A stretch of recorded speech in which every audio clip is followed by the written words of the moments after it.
इसको काटिंग बोलो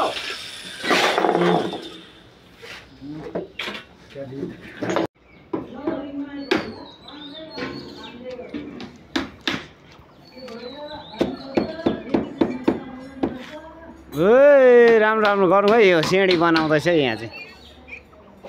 पानी त नि आउँछ पानी काले बोला म के सोच्दै काट्छ है मजा आउँछ मजा लाग्यो पानीमा मजा लाग्यो भिजे यो चाहिँ ल्यान्डिङ सिँढीको यो फर्स्ट देखाउँदैछु म तपाईहरुलाई यहाँनिर कस्तो प्रकारले बनाउँछ भन्ने कुराको आइडिया है अलिकति तपाईहरुलाई जानकारी यो चाहिँ तपाईहरुको यो चाहिँ क्र्याङ्क बार हो है यो चाहिँ क्र्याङ्क बार यसलाई चाहिँ क्र्याङ्क बार भन्छ यसलाई चाहिँ यहाँबाट अढाई फुट माथि यहाँ क्र्याङ्क गरेर यहाँ यसरी गरेको छ है बुनेको छ यहाँ एकदम 5 इन्चीको चाहिँ बुनेको छ यो चाहिँ कोठा चाहिँ अन्त चाहिँ तपाईको यहाँनिर पनि यसरी क्र्याङ्क बार दिन्छ है क्र्याङ्क भन्छ अन्त यो माथिबाट सपोर्टको लागि यो बार हुन्छ यो माथिबाट यसलाई यहाँ माथि आएपछि यो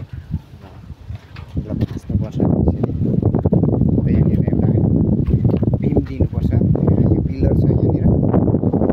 पिलर छ यो डाइरेक्ट पिलरमा बसाल्नुपर्छ अनि यहाँ चाहिँ यसरी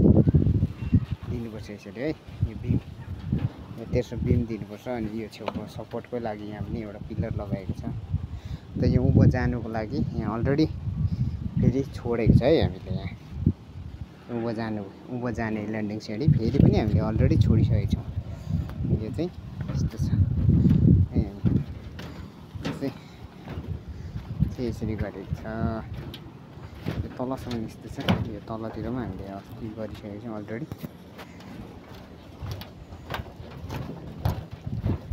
यो चाहिँ अब गर्नु छ डरलाग्दो